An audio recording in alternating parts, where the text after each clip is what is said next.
that I have for different topics. So we'll go ahead and get started.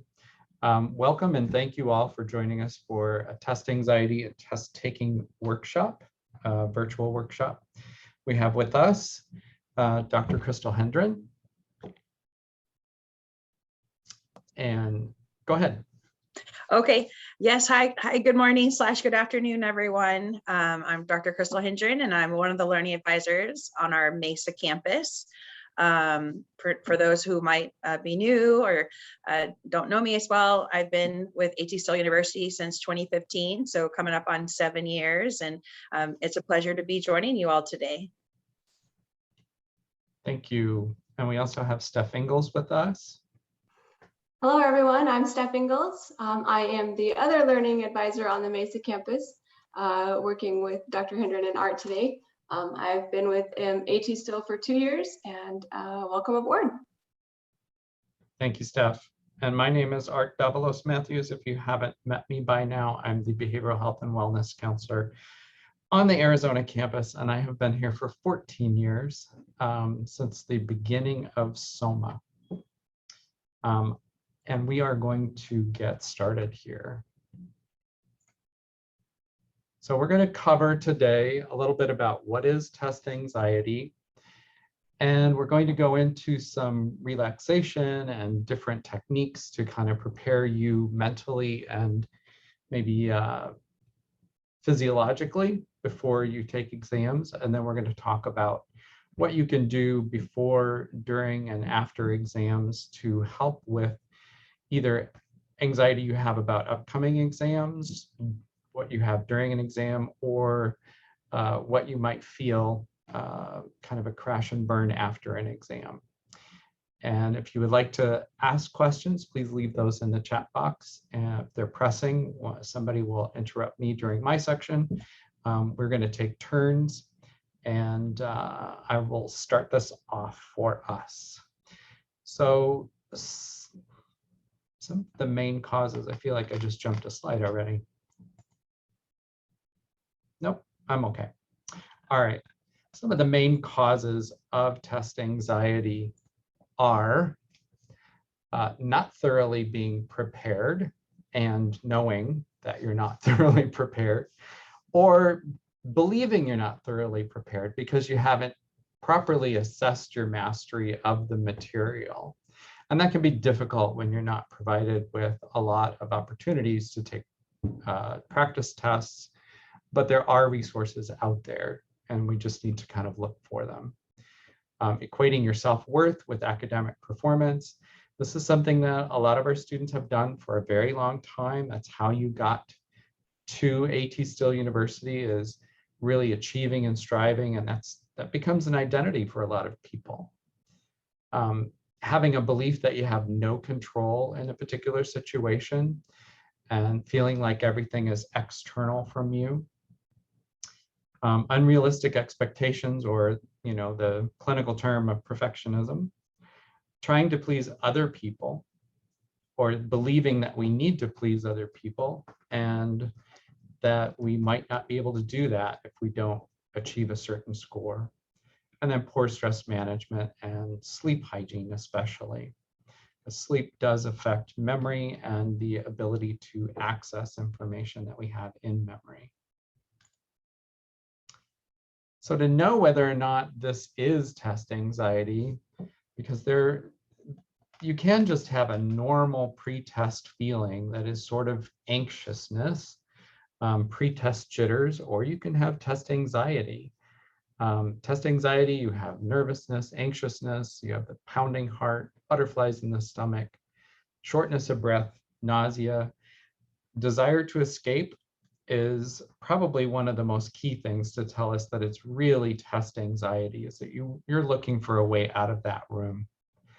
Or feeling mentally blocked. You know that you know this information, but you can't access it, or you can't even really read what's in front of you while you're taking the exam. Having other physiological symptoms of sweaty, cold, and clammy hands, muscle tension, and then feeling guilt or self-doubt about what you should have done before you got to this test, or that you actually have the capacity to be successful. Cognitive factors and influences that you might have here are your thoughts about the exam, your thoughts about yourself, beliefs, the judgments that you create because of that anxiety. And I use the example a lot that, because of our fight or flight response, this nice built-in response that's allowed us to survive throughout the millennia, once we feel an emotional activation very strongly, most of our thoughts and beliefs just continue to validate that feeling, and they don't go to thoughts that would challenge that feeling and make us feel something else. So it's very natural for that to happen. What we need to do is kind of anticipate that, find a way to keep our stress level down, and then interfere with those thoughts. And we'll get into that more in a little bit. Other factors, the things that we express in words or images or behaviors. Oh my gosh, this is going to be awful. This is the worst test ever. If I don't make it on this exam, it's a sign that I'm not supposed to be here. Having a lot of rigidity about how you must do things, whether or not you've covered all the material, if you can remember everything, awfulizing about what the experience will be like if you should fail or not do well. Fixation on the future and what's coming, usually in a negative way. Having this emotional reasoning, because I feel it, it must be true. And again, that's part of that fight or flight response, that we want to believe the feeling because that's helped us to survive. If you were walking through the woods of Colorado and you saw a mountain lion, you want to react. You want to run and move. You don't want your logical brain to kick in and go, oh, it's a mountain lion. I wonder if it's friendly. I wonder if it's hungry. Gee, it seems to be coming this way. By the time you've gone through all of that, you're already lunch and you're out of the gene pool. So we are the progeny of highly anxious, highly neurotic early man. And we have this built-in system that was designed to protect us from imminent threats. And we now react to less fatal experiences and stressors, accumulated stressors, as though they were going to kill us. That's the adaptive part of what anxiety is supposed to do for us. So just reviewing a little bit about the causes. Again, ineffective study habits and self-assessment, procrastination, physiological stress response, how sensitive you are, negative self-talk and pessimism, and low self-confidence, and increased internal pressure. And I use that a lot because I want to emphasize the internal pressure. In almost every case, stress is an internal process. It is not, you can say that it's an external stress. This grade is an external grade, but it's what the grade means to you.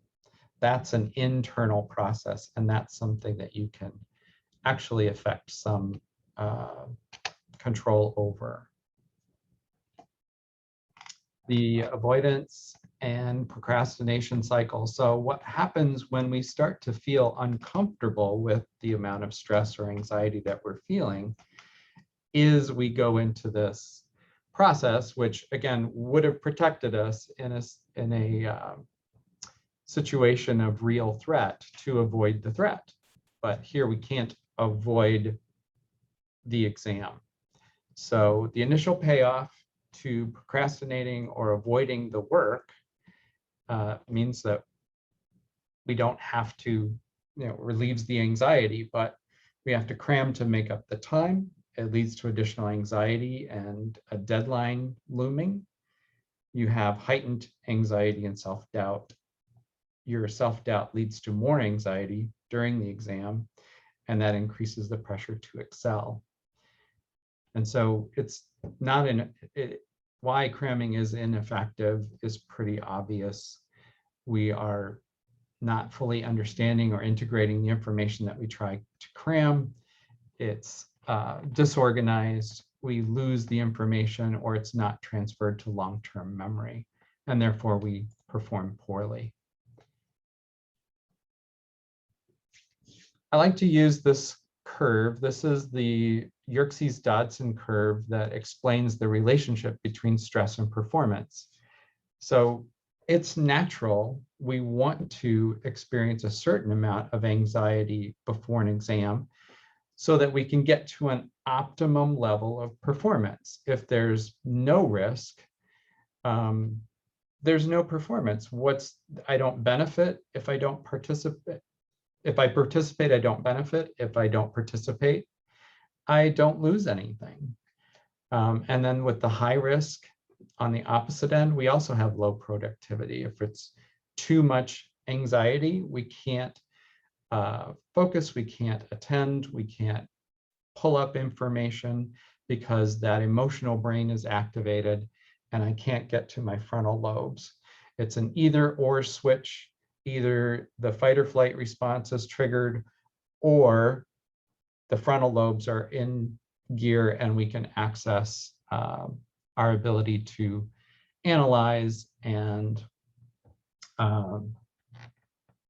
access information. So we want to be in this optimum performance level in the middle. The thing is, we can't necessarily live in that center part. We need to wake up and go to bed on the very lowest end, and we need to study maybe about where it says low motivation. We want to be in this area to study and access the information. That's where our brain can be logical and can actually be creative and play with the information. We want to take the test in that optimal range. And we want to try and avoid this red dotted line, which is where we lose the benefit. Now you notice that I have this other red line and this green line. Our goal-focused activity, so doing well on the exam, we may still do well on the exam beyond where the bell curve starts to drop. But what happens in this red line is we're now starting to cut back on sleep, on self-care, and those things, as they start to drop off, will create where this red line is for you. And this red line can move. If you have a loss in the family, if you have a breakup, that red line can move to the left. So you have a lower range of optimum performance. Same thing with being physically fit and having good things happen to you, or focusing on the good things can move that red line to the right and increase your level of optimal performance. So many of our students are looking, that little surfer dude that was up there, many of our students are looking to surf on the edge of this wave and are actually increasing their own stress level, believing that they need it in order to be successful. But as I mentioned in orientation many years ago, maybe for some of you, not so long ago for others, is that, oh gosh, the thought just left me. Oh, this medical school, PA school, whatever program you're in here at AT Still, this is a marathon. It is not a 100-yard dash or a 100-meter dash. So the way that you used to do a 16-week semester in undergrad or a 12-week quarter, and you really push yourself in the end and were able to pull through, you can't do that here. It's not sustainable. I figured it out, and it's something like 460 100-yard dashes in a marathon. So if you tried to run a marathon like it's 460 100-yard dashes end to end, you would die somewhere before you got halfway through. So the good news is test anxiety is a learned response. You've learned to do it. It has developed, and in some ways, it has been beneficial. Having that anxiety helped you to perform better in some situations, but if it's affecting your success at this point, then it's becoming a problem. So how do we reduce the test anxiety or the stress before an exam? Learn to properly prepare for your tests. And again, our learning resources folks will help with that. Effective methods to assess your mastery. You want to avoid procrastination or at least limit it. If you find yourself procrastinating, it's probably because you need to take a break.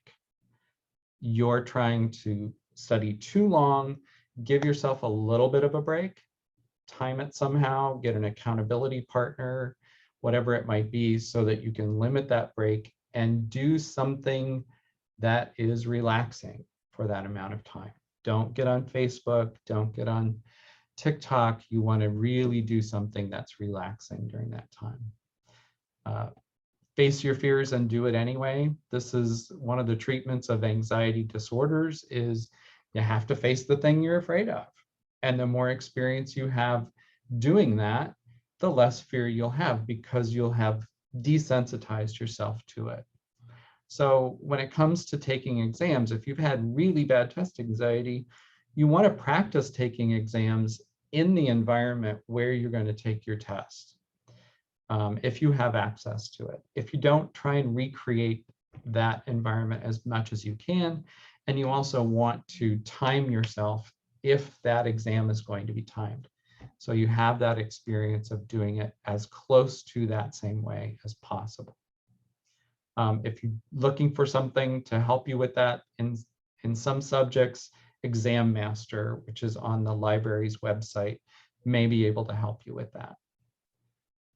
You want to fight distractions and time sucks. Other people's problems is something I put in there a lot, because we can get focused on trying to help other people with their problems because they seem so much easier to deal with. And we get distracted and sucked into drama and things that we don't need to focus on. And then using realistic, functional, and motivating self-talk. What a lot of people don't understand about regulating their emotions is that our emotions are a byproduct of how and what we think. So feelings are created by thoughts. There's a little almost algebraic equation, A plus B equals C. An activating event happens, we become aware of something, we have thoughts about it or beliefs, and then we have consequences. So I use the example of, here's a kitten. How do you feel about having that kitten? And people who have positive thoughts about kittens will say, oh, I love kittens. They're so nice. I feel happy. They purr, they're fuzzy. I love it. Okay, I can give that same kitten to somebody else, and their beliefs about kittens are that they're evil, they suck the life out of sleeping babies, they poop in a box, they're disgusting, their scratching can cause disease, and that person's not happy that I've just handed them a kitten. The kitten's the same thing. It's the same kitten, nothing changed, but two different people, two different reactions because of what they think about kittens. Same thing with exams. If you're telling yourself all of the horrible, awful, terrible, unbearable things that you're going to have to deal with about this exam, preparing for the exam, taking the exam, what if you fail the exam, then it's going to be pretty difficult not to feel a lot of anxiety. So feelings, it is not what happens to people that disturbs them, but the judgments they make about those events. This is Epictetus that I used to pronounce Epictetus, but it's Epictetus, which is kind of the beginning of cognitive behavioral therapy back in ancient Greek times. So cognitive restructuring is something that we do in therapy It is a process of cognitive behavioral therapy, which is to identify problem thoughts, usually exaggerated, negative, and replacing them with more realistic, more functional, and if not positive, at least neutral thoughts about what we're dealing with. So changing our thoughts about exams and struggling with the content, people will say to me, I can't learn this. And I say, can we add a word to that? What's that? Yet. I haven't learned this yet. And that opens us up to a possibility, whereas I can't learn this is an absolute, and it stops us in our tracks. So changing your thoughts about exams, struggling with content, your competence, and making your beliefs more functional and helping you to feel confident and in control.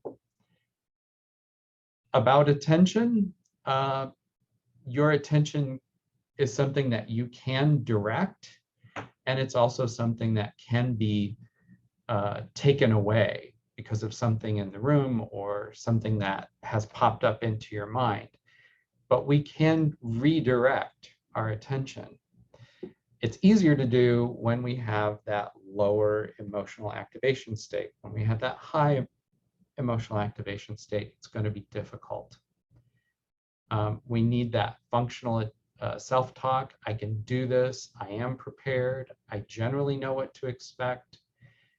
I can expect to miss some questions. I have a lot of people that will tell me that they're going along with an exam and they're doing pretty well, and then they recognize that they didn't know the answer to that question, so they go to the next one, and they don't recognize that, or they didn't answer that one properly. And so they start to build up this, oh my God, I'm not going to be able to answer anything out of this test. We want to shift that again, that self-talk to, okay, it's all right. I don't recognize it now. I'm just going to keep going, and I'm going to work on the next question and get these easier ones out of the way. It's important to understand too that your feelings and your thoughts are not you, and that your feelings and thoughts will lie to you. Whatever feels true, whatever emotion you're feeling, your thoughts will try and validate that, but that's not necessarily the reality of the situation. So this anxiety is not who I am. I can feel it, acknowledge my thoughts about it, and redirect my attention. Just because I feel scared doesn't mean I'm doomed to fail. If I nurture the fear, I likely will. So I talked already about cognitive behavioral therapy. I think we sometimes should change the order and make it behavioral cognitive therapy, because the more activated we are, the more behavioral the intervention needs to be first. So breathing techniques, longer, slower, deeper, more regular breathing, exhaling twice as long from the inhalation, that helps to slow your heart rate down. Progressive muscle relaxation, stretching, yoga, massage, any of those things that help bring the physiological tension or stress level down will also do the same for the brain. So once you've got the physical calm down, the brain will calm down with it. Art, I'll jump in here. Yes.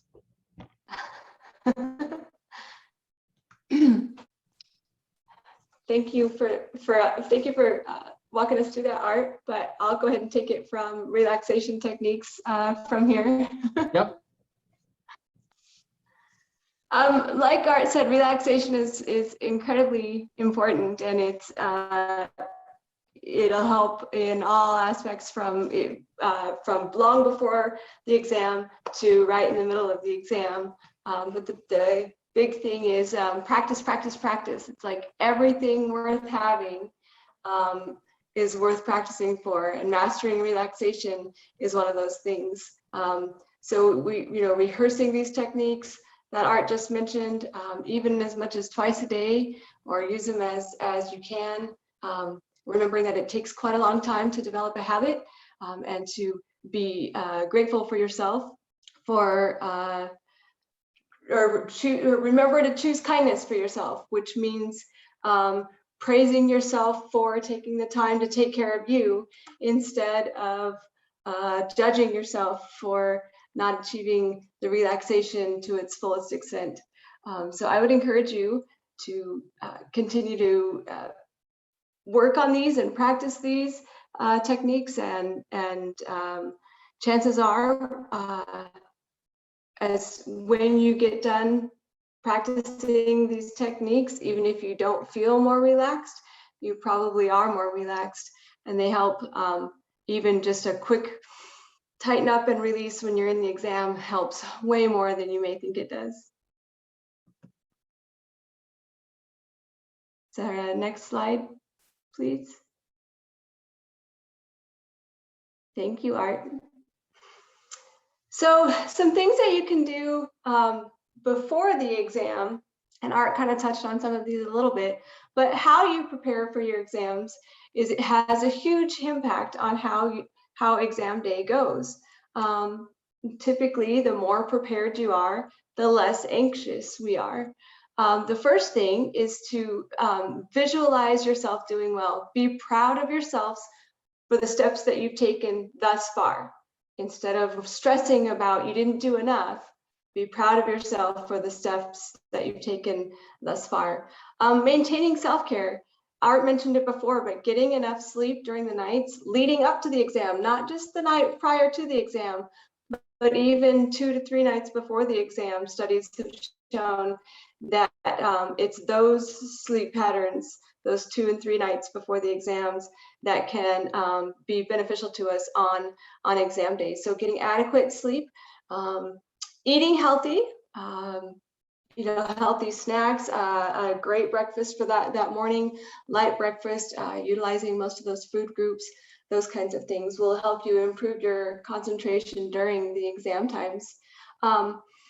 Take study breaks, and Art touched on this just a little bit, but we encourage so much those study breaks, and sometimes you just get caught up in the moment. We do it when we're in our work capacity too, but when you are, when you're just studying, you don't give your brain the opportunity to actually diffuse the information and sort it to its proper place.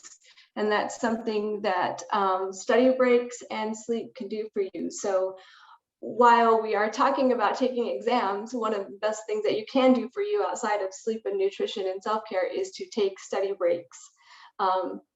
And then in that self-care, maintain your relationships with your social circles, your family and friends. Take time to step away from your studies to connect with those people. They oftentimes will help alleviate some of the anxiety and stress and tension that you may not be aware that you're holding. We mentioned adequate preparation. That's kind of what this whole slide is for, is, what can you do up to the exam? And what you can do academically, preparing for yourself, would be to ask questions. Whether you feel prepared with the content or not, get together with your group or your peers or attend a study session and ask questions. Even if you think that they are silly questions or you're not prepared enough to ask a question, ask it anyway. You'll be surprised what you learn about yourself and about other people's perspectives.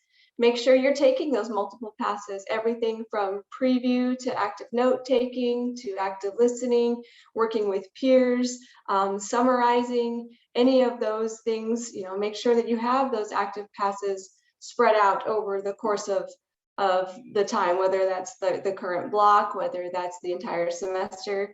Spread those out. And I would encourage you not to rely on memorization solely. Practice outside of the box thinking in your studying. Understand and know the why behind each question. Make things tangible. I always encourage people to envision create a best friend, you know, that imaginary friend that you had when you were a kid and you had to make your mom buy them a candy bar because she bought you a candy bar and it was unfair for your imaginary friend not to have one. Create this imaginary friend that is incredibly important to you, this being that you can then give every single ailment or disease or problem that comes up your way to, and then you can go back and give them every single antibiotic or anything to fix that problem. You know, I would just encourage you to think outside of the box in making things tangible as you're studying, and not always just words on a page and things like that, and applying your knowledge of that situation and those things specifically to that person. And then desensitizing. Art again touched on this just a little bit, but practice taking your exams, and by practice I mean put yourself in an exam type setting. So you know, find a room that is similar to the exam, find the lighting, find a chair that is similar, time yourself properly for those exams, and just practice taking an exam. And I know that sounds silly. We don't practice all of our other activities throughout the day, you know, like walking or anything like that, but we practice them without thinking about it. So I would encourage you to, you know, to practice putting yourself in that testing situation. And then in that testing situation, practice what you would do if your anxiety creeps up, you know. Okay, I can take a deep breath. I can tighten all of my muscles really, really tightly and release them. And it takes about 2 or 3 seconds to do. You know, practice what you would do if those things come up. And then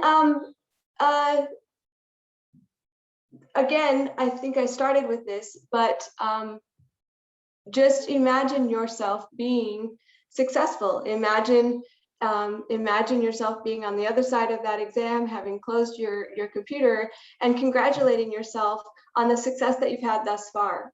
Congratulate yourself on successfully jumping over every hurdle of this very long marathon that Art mentioned.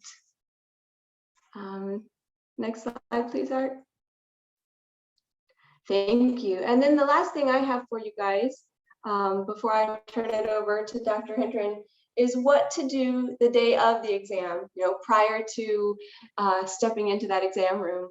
I would encourage you to, again, get enough sleep those few days before, but wake up refreshed and wake up early. So if that means that you have to set 1 or 2 alarms, then set those 2 alarms. If that means you have to have your mom or your best friend call you, then find a way to get up early enough to where you can incorporate some of these things, like having a light, healthy breakfast, which I mentioned just before. But you know, getting your body fed so that it's ready and prepared for you to be successful for that day. Drink lots of water. You know, you guys have heard it before. Our systems are primarily water.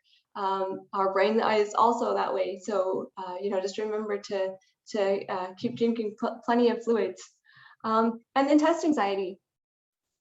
Much of your test anxiety, which is what this whole presentation was for, practice some of those things we've talked about. You know, practice those deep breathing. Go for a walk, an hour and a half, 2 hours, a quick walk outside before your exam. Journaling, studying.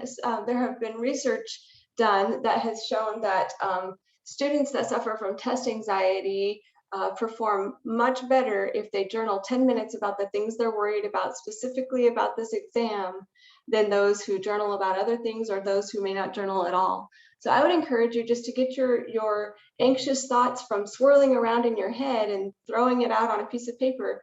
Don't read it, just crumple it up and burn it or throw it away or whatever. You don't have to go back to it, but just get it out of your brain from swirling in there. And then Dr. Hendren will go to what to do during the exam here in greater detail. But the first thing I would encourage you to do right before the exam, if you are feeling like you are just like all of your content is swirling around in your head, in addition to that anxious journaling, brain dump it. Just lay it all out, either in a typed form or a written form, or to a person that may not have an interest in the exam. So maybe not another peer, so you don't continue to stress each other out, but maybe somebody else like Dr. Hendren or myself or Art or a parent or somebody just unload everything that is swimming around in your head about those kinds of things. And then focus on, take those deep breaths and arrive in the moment of your exam and focus on what is the exam asking, what is the content of the exam.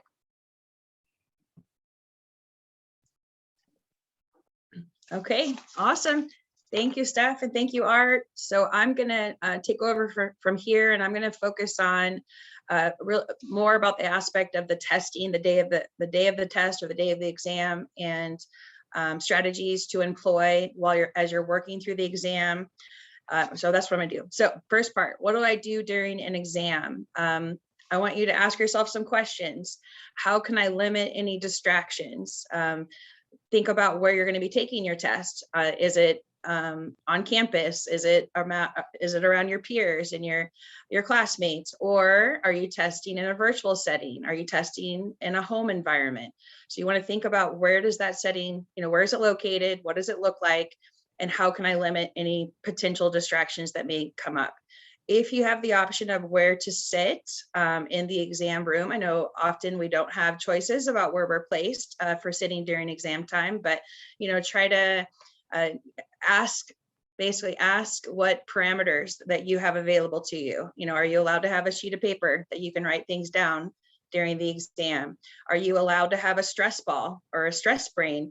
You guys might recall in orientation, as learning advisors, we provide everyone with a squishy brain, and that's awesome to release just excess energy, just of having a stress ball to squeeze to release that nervous tension. So if that's something that you're allowed to have in the testing environment, you may want to ask and see if that's possible, because I think that would be super helpful.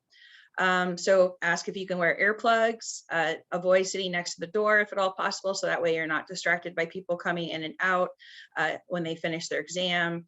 And we also want to encourage everyone to avoid watching the clock. If you're someone that watches the clock often, that means you're kind of focusing more on the worry of the time of the exam and less on focusing on the task at hand, which is moving through the exam and working through it in a timely manner. So we definitely recommend not checking the clock, every minute, every 5 minutes, because it's a huge time waster. Okay. So, obviously you want to monitor yourself as you're working through the exam, but you don't want to over monitor yourself, because that could be limiting as well. Ask yourself, what are some things you can do to calm your body? Art and Steph have talked about muscle tension and relaxing, lots of deep breathing exercises. I would absolutely, do some deep breathing exercises before you start your exam. And anytime during the exam, you feel your pulse rate start to climb and start to increase. You want to be able to regulate your pulse and to keep yourself in a non-reactionary state so you can think clearly and calmly. Okay. Think about what are some things you can do to calm your mind. And if you have any negative thoughts creep in, we want you to be able to learn how to flip the switch and think, to question your thoughts and say, is that really, the best thing to be thinking about right at this moment? Is that helpful? Are my thoughts helpful? And if they're not, try to be mindful and try to switch your thinking. Try to focus on, I need to focus on the task at hand, and that's moving through my exam. We want you to manage your time as well. So I'm going to go into some more detail here on the next slide about how to work through the questions on the exam. But basically, we want you to attempt to answer the easier questions first to kind of warm your brain up and learn to handle the initial adrenaline rush that you may be experiencing when you start an exam, and then go back to the questions that you aren't able to answer right away or quickly. But I'm going to go into more information with that. So next slide, please. Okay, so we have this I really like this testing strategy that we teach students. It's called the 3-pass technique. And if you've heard it, then it would be good to revisit it and explore it and think about if these are things that you do automatically during the test, or this could be brand new information that you've never heard before. So so the 3-pass technique is this. It's going through the exam 3 times, but the first pass, your goal is to try to read the question and see if you can answer it after reading the question for the first time. See if it's what we call a first order question or an easier question. These are called like factoids or knowledge-based questions. Usually the question stem is relatively short, and you know right away if you have that information to be retrieved or not. And so that's the kind of question that you want to answer on your first pass through the test. If you get to a question that has a longer question stem or has a lot of information involved in it, on your first pass, you can decide whether or not you're going to take the time to read that clinical vignette and answer it then, or if you think you need to wait, like skip it and come back to it. Especially if it's early on in the exam and you haven't seen the whole test and you see an extremely long clinical vignette, then perhaps consider skipping it and coming back to it. So the first pass is to go through and answer all the give me questions or all the easy questions. Okay, now you're warmed up. Now hopefully the initial adrenaline has subsided and you feel a little bit more calm. And now you know there's no surprises. You've seen the test. You know what's on there. So now I would employ some deep breathing exercises. Take a few deep breaths and then go back to those questions that you decided to skip and think about, and decided that you needed to think about it a little bit more. So now you go back and you read it. Okay, I am going to get into more detail about what you should do first, but if it's a longer question stem, we do recommend that you determine what the question is asking first. You want to ID the question first, which is usually embedded at the end of the clinical vignettes. They usually ask you the question in the last sentence or two, so I would skip to that, identify the question, and then ask or rephrase the question to make sure that you know what the question's asking, and then read through the detailed information in the paragraph.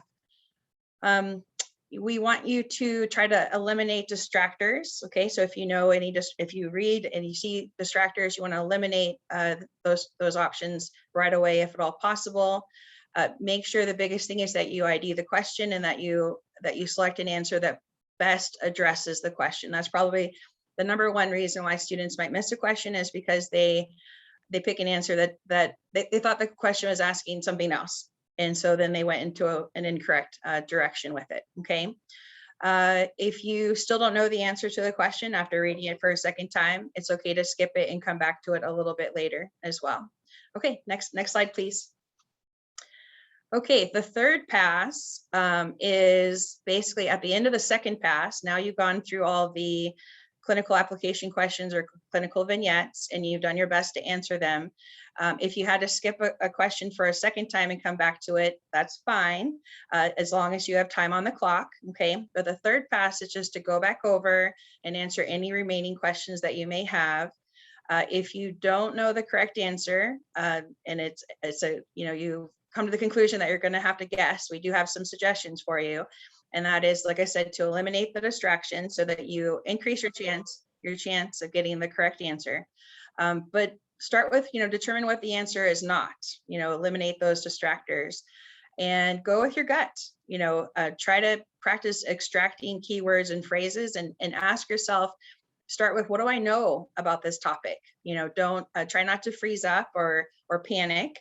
There's going to be questions that you're going to have to reason through and problem solve and apply your knowledge. So I definitely would start with asking yourself, well, what do I know about this situation, and start jogging your memory basically. And hopefully something is going to come back to you that's going to lead you in the right direction for addressing the question. Let's see what else. As far as changing your answers, this is a big topic. A lot of students bring this up with me during our sessions, and it's very easy for medical students to overthink questions and to second guess themselves, or to feel like they have low confidence when they're answering the question. So I want to address this with everyone today. So the research shows actually that it's not a bad thing to change your answer, that it actually is a positive thing to change your answer if you have a reason for changing your answer. So if you do change your answer, it's usually to the correct choice. But here's how you can navigate whether or not to change your answer. You do want to change your answer if you've misread the question, if you caught a mistake and you realize, oh, I didn't ID the question, or I predicted the question incorrectly, and the question is actually asking me this, then if you catch a mistake, then you want to obviously correct that mistake. If you can prove to yourself, with concrete information that your first attempt at answering the question was incorrect, then yes, we want you to go ahead and change your answer, but you definitely want to do it for a concrete reason. Has to be a reason for it. If you're just not sure, or you feel low confidence, or if you're over analyzing or overthinking, we don't want you to change your answer for just based on a feeling. Okay. We want you to stick with your initial gut. I want you to develop the confidence that you need to determine if you're answering the question with confidence, or if you're not sure, if you're guessing. So if you guessed, just stick with your original instinct as well. Unless again, you came up with, you remembered something, you had an epiphany, a later question helped jog your memory. So you go back and you change your answer. There has to be a reason for why you're changing your answer. And that way it takes you out of the yo-yoing of like, I don't know if I should change my answer or not. It gives you a concrete reason to rationalize whether or not you should engage in doing that or not. Okay. We also want to tell you too, is that the question writers are not trying to trick you. There's not trick questions. There's all the information you need is in the question stem to help you answer the question. So if there's some key information that is missing from the question stem, then that also can guide you as to what the correct answer is, or what the correct answer is not, or what the other answer choices that are not correct, will be based on the information that's provided in the question stem. So try to treat it as a very black and white situation, and not overthink it or overanalyze it. Okay. And think about all the plausible reasons why this could be a correct answer. Okay. Next item. So I already touched base on this. This kind of goes more into detail about the second and third pass is, we want you to read the question very carefully, ID the question. That's the number one thing to do.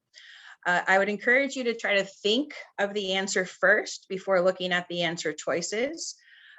This is so that you can practice your active recall and practice retrieving the information from memory. This will strengthen your memory traces and help support the information going into your long-term memory bank. So try to think of the answer first, then read through all the answer choices and make sure you're, whoops, sorry, and make sure that, oh, sorry. Oh, Mr. Allison, I always start with Mr. blah, blah, blah. Well, hang on, yeah, make sure you're muted. Thank you so much. Okay.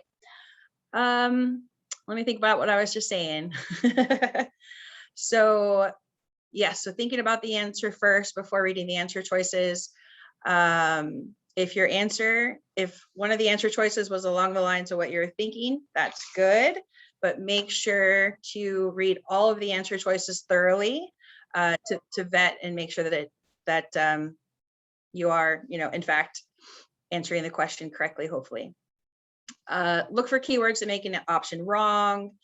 Try to narrow it down. It's very common. Students will say that they can narrow it down commonly to 2 possible answer choices, but you may have a hard time remembering a specific key piece of information that clearly determines which one's the better answer.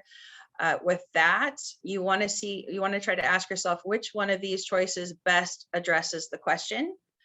And I would also say that also indicates that you might needed to have reviewed the information a couple more times prior to testing so that you've had a chance to refresh your memory and to practice self-quizzing, self-testing.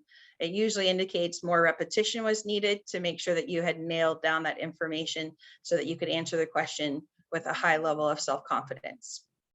Okay, next slide, please. Okay, so we discussed what to do during the test. The next item is what to do after an exam, and this is extremely key. This is extremely advantageous to do, is to reflect on how the exam went for you. Shortly after the exam has you've completed the exam, you obviously want to, congratulate yourself and reward yourself for all the hard work that you put into for preparing for the exam, and obviously take a break and a little bit of a break and, a reprieve and rest and recover. But we also want you to take some time to reflect on the exam process and, journal or write down after each exam. Ask yourself, what are some things that went really well during this exam? And what are some things that didn't go as well that you can try to pinpoint and identify any areas for improvement. So we want you to take notes of any subject areas that you struggled with on the exam. See if you can identify your strengths and weaknesses. If there were weak areas, then you want to prioritize or highlight that when you're reviewing for the final. You also want to assess your study strategies. Did you employ the best study strategies possible in preparing for the exam?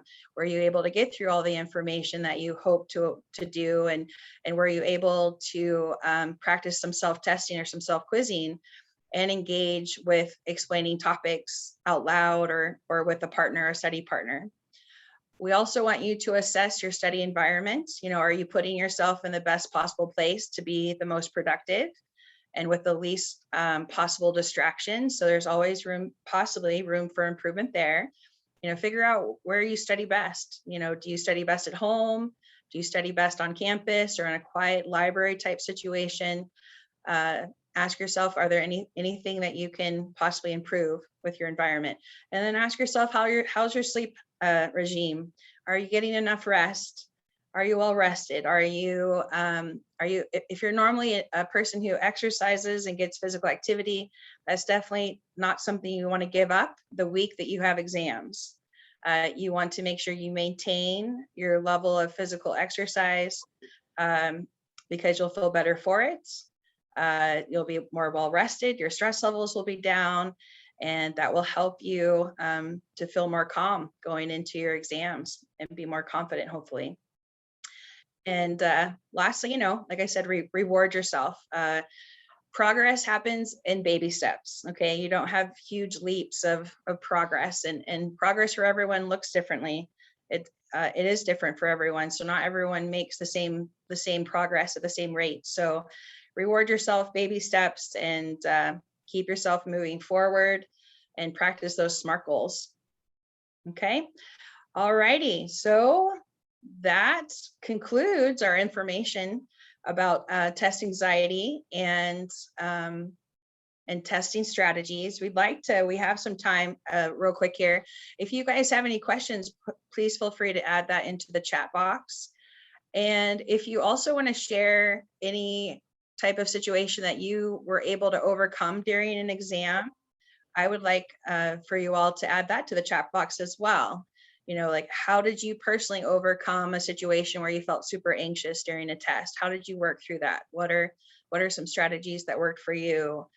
Or, have you tried the 3-pass technique, and what do you like about it? Or how have you modified it to suit your needs better? Please share in this platform. We also had our contact information on the slide, so hopefully you guys access that information.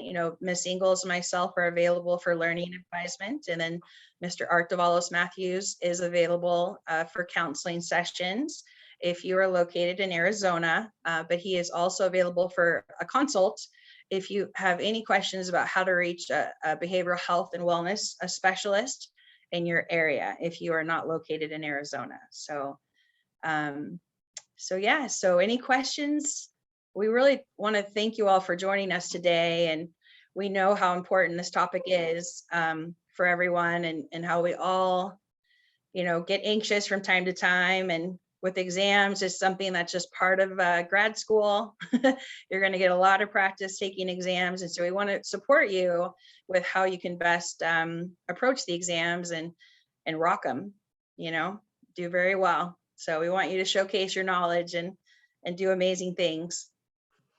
We also want you to remember that that we are very, very proud of you, and that you are valuable and worthy of being here. And we would prefer that you focus on those things. But otherwise, Dr. Hendren, it doesn't look like we have any further questions. So I think we can Yeah. Perfect. definitely give you back 4 minutes. So Okay. Thank you all so much. Have an incredible day. Okay. Bye, everybody. thank you all.